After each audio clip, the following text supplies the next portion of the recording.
Okay, hello everyone. In this video, I would like to show you how to make a simple model of a sewer system using the sewer system plugin in OpenHydroQual. So let me first show you the diagram of the system that I have in mind. So basically, this is a diagram of the system I have in mind with all the parameters. So I have, let's say, three sub sewer sheds, if you want to call them, or three lots. The properties are all given. So the area, manning, roughness, slope, and width of the uh, basically these lots are given, and basically they're all. So we have three basically lots, let's say, and the properties are all the same. And I intentionally chose the same parameters for all of them to make things easier, as you will see in the video. And then what happens is that the runoff from each of these subcatchments will go to some catch basins, as you can see. So that we have three catch basins, and the catch basins are connected to each other, basically via some sewer pipes, as you can see. So these are the sewer pipes, and the properties of the sewer pipes are also given. uh, we need to basically provide the area of the catch basins. That's the base area of the catch basins, and also the bottom elevations. So the bottom elevations are also given here. Eventually, water will go to a receiving water that will represent as a fixed head boundary. So this can be, I don't know, the sewer outfall into, I don't know, a stream, or I don't know, in a main, let's say, sewer network in the city, or I don't know, any other receiving water, which basically we don't care about what happens to the flow after this point. So basically we treat that point as a boundary condition. So just something to point out. Actually, there are two ways of modeling sewer systems. There's a simple way which is the one that I'm gonna use today, and then there's a more complex way that has some advantages, but I'm not gonna cover in this video. I'll do it in the future. So the simple way, the assumption that we'll make is basically we ignore the change of storage that might happen inside the pipes. Essentially, the inflow and outflow to each of the pipes is the same, is equal at any given time. So the storage change inside the pipe is not accounted for. Uh, the second way, which is more complex, actually we can take into account the storage change inside the pipes. Now, in terms of the usage, this way maybe okay. The way basically the simple way that I'm going to use today may be appropriate for the cases when the time scale of the problem that we have in mind is larger, significantly larger than the possible basically the time scale of the changes in the storage of the pipe. Okay, so essentially we are averaging things out. I can say to some degree the problem is treated as kind of a quasi steady state condition. The second approach, it actually better is able to better model kind of wave propagation in the system, so the timing is more accurately accounted for. And then if you want to model some processes that might happen inside the sewer system, for example, I don't know, if you have some chemical reactions that we want to model that might happen inside the sewer system, or sedimentation inside the sewer system, and so on, we have to use the second approach. So with that, let me start building the model. So I'm gonna have this window in the background so that I can read the parameter values and so on as I'm creating the model. So I'm gonna keep this here. I'm gonna go to open. So this is my OpenHydroQual window. I'm gonna basically maximize it.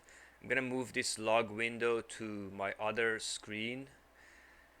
So basically the first thing I'm gonna do is that I want to add three catchments. So basically I'm gonna add one catchment and I'll specify the parameters and then I'll make a copy of that. So that'll make things easier.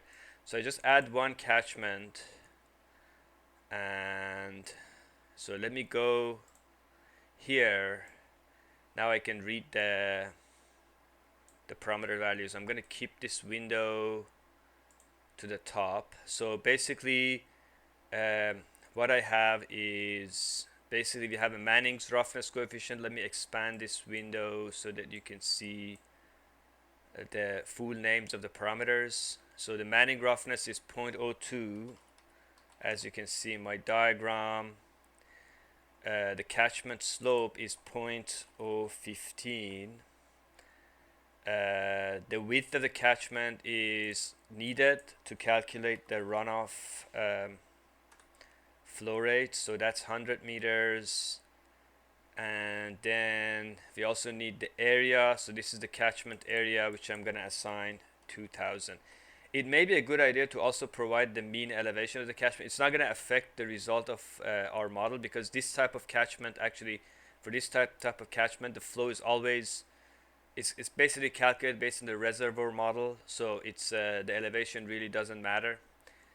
But anyway, so I'm going to skip the elevation of the catchment. Now, something to keep in mind, basically here, I'm going to assume that all my basically surfaces are completely impervious. So you can consider this is a runoff coefficient of 100%. Now in practice, that's probably not the case in the real cases that you want to model.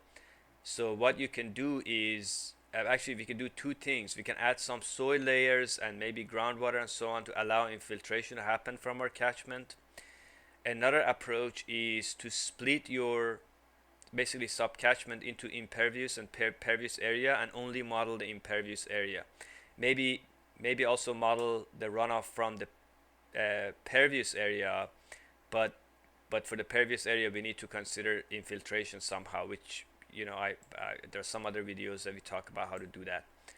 So so the other thing we have to do is basically we need to add precipitation to this catchment. So what I'm going to do is I have this precipitation data, sample precipitation data, which I'm going to put as a link in the comments of this video on YouTube. But I have it somewhere on my hard drive. So what I'm going to do is that I'll add a precipitation object. So I'm going to click on precipitation. So, and then I will here for precipitation intensity, I just click and then I have this file somewhere on my hard drive. So this is it. It's called sample rain data. So I'm going to open that. I can look at how it looks like, so I can plot it. As you can see, this is basically the precipitation covers from 2010 to 2013. I'm going to do the modeling over only 1 year, so I'll just model year 2010. So in order to do that, I'll go to settings, general settings, and then for the simulation end time I indicate 1st of January 2011, and then the start time is going to be 1st of January 2010. Then I need to apply this precipitation times this my catchment, so I select the catchment and I apply this precipitation 1 that I just created to this catchment. Then next thing, let me save my model. So this is going to be sewer example.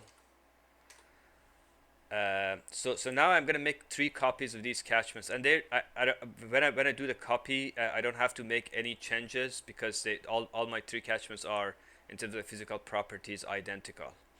So I'm going to make a copy, paste, so that's going to be my catchment 2, and I'll make a copy, paste, and this is going to be my catchment 3. So now next thing what I want to do is that I want to add these catch basins. So I mean, one thing I have to do at this point in order to be able to use the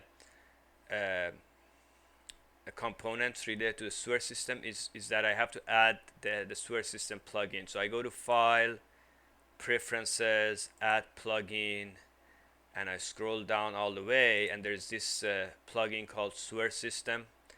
I just add it. Let's click OK. So now I have some component. As you can see, we have one block. This is a sewer channel segment. This is something that we are not going to use. Uh, Basically, this, as you remember, I talked about these two approaches. One, the simpler one, and then the more complex one. In the more complex one, we'll use the sewer channel segment. But in this case, we actually don't. So basically, now the one thing, another object that appeared here after I added the plugin was this catch basin, which is my first icon right there. So what I'm gonna do is that I need to add 3 of them. Now again, what I do is that I add 1, I indicate the properties, and then I'll just make copies. So I'm just gonna click on this one. So we have a catch basin. It's a good idea to make it smaller. So this is my catch basin right there, and the bottom elevation of so all I need is basically 2 parameters. One is the bottom base area. The base area is going to be 1, and then the bottom elevation is, according to the diagram that I have, is actually -2 meters right there. So we see -2 meters. So then what I'm gonna do is this is going to be -2, and that's it. So I have a catch basin. So what I'm gonna do now is that I'll make two other copies of this catch basin component, and then I have to make some changes to the basically essentially bottom elevation. So I'm gonna make a copy. Let's copy this one, paste it here.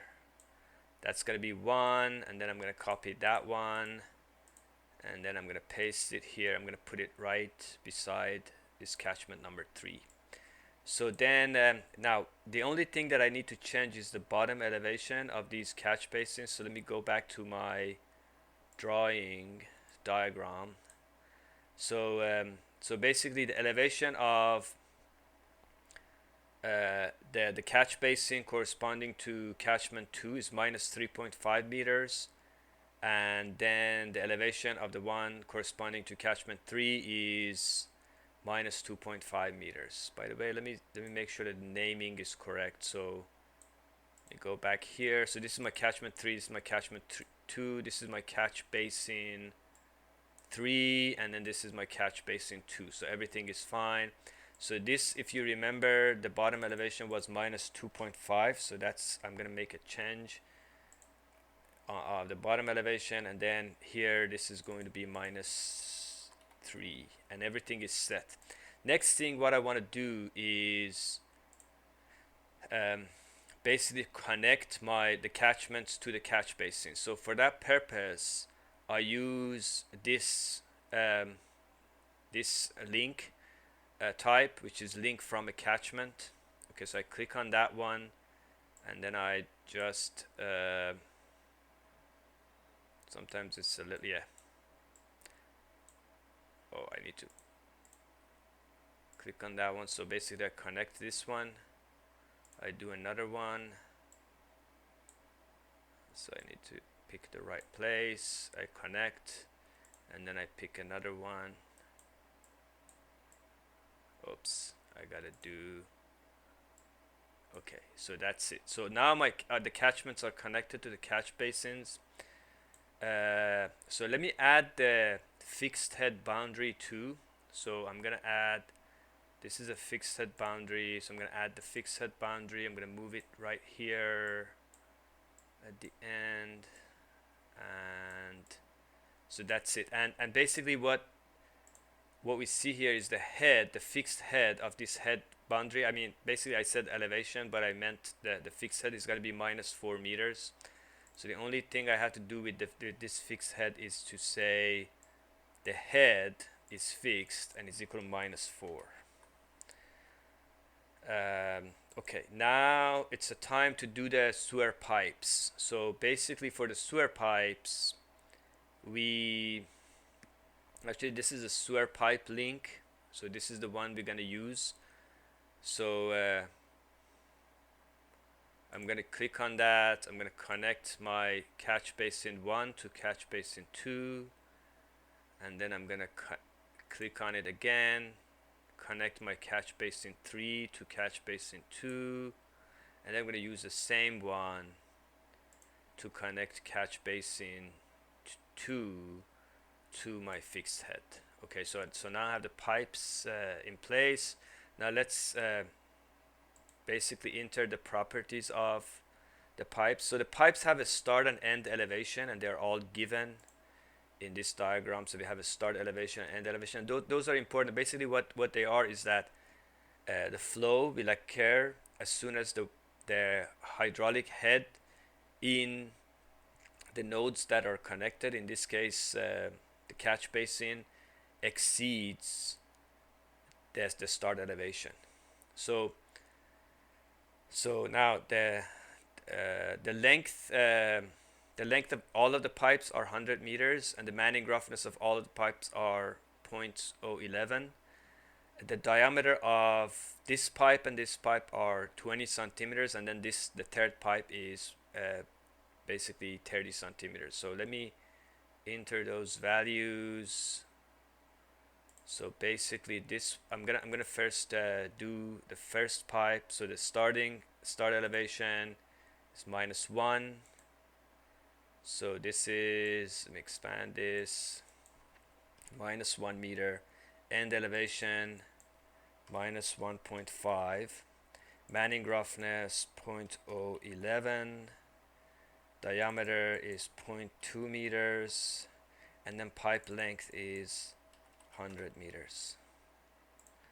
Then let's go to the next pipe. The start and end elevation is -1.5 and -2. So oops, this one. So -1.5, let me expand this one, -1.5 and -2.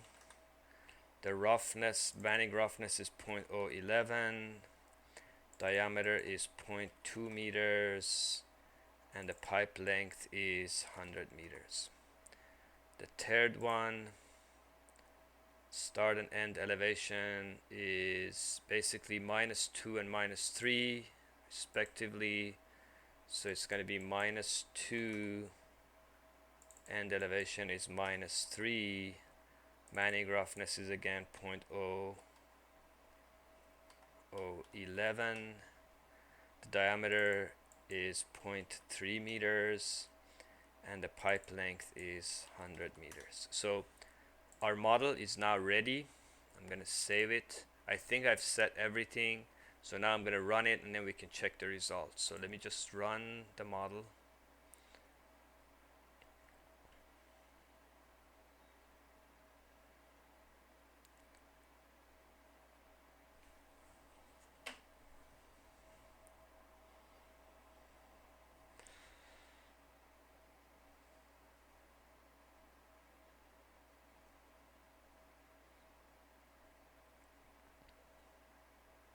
Okay, simulation is done. Okay, all tasks finished. I'm going to close this window, and then let's look at some results. So I can look at the runoff coming off of my catchment 1. So this is the flow rate in cubic meters per day. All the flow units are cubic meters per day. And I can look at, let's say, the flow rate in this pipe. So as you can see, we can get a whole bunch of information, including, I don't know, start area, end area, start depth, and depth, and so forth. But I'm interested in flow rate. So this is a flow rate in this this pipe, and then I can look at the flow rate in this other pipe too. So here it is, and the flow rate going out of my system.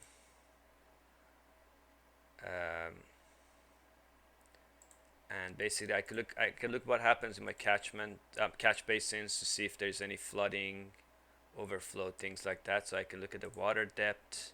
So this is the water depth. We started from no water, of course. But then since the start elevation of our effluent pipe is at one, basically -1, uh, we will always have 1 meter of water standing in the catch basin. So I can zoom in to see what's going on. So as you can see, the water level doesn't really go that high. The maximum water level in my catch basin 1 is uh, 7.5 centimeters above the uh, elevation of the effluent pipe. I can look at the same thing here. Let's say water depth, or in this case, let's say hydraulic head. I have a similar situation, and then I can look at how much total volume went out of my system. So if I click on the fixed head, right click on the fixed head and then go to result storage, I'll see this one. The fixed heads are by default, they have some initial storage, and that's the reason for that is that if they lose water, we don't want them to dry out. So we start from 100,000 and it keeps on going up. So we got 8,000 cubic meters of water through our 1 year simulation. So that was all I had for this video, and thank you for watching, and look for my other videos that I'll post soon. Thank you. Bye.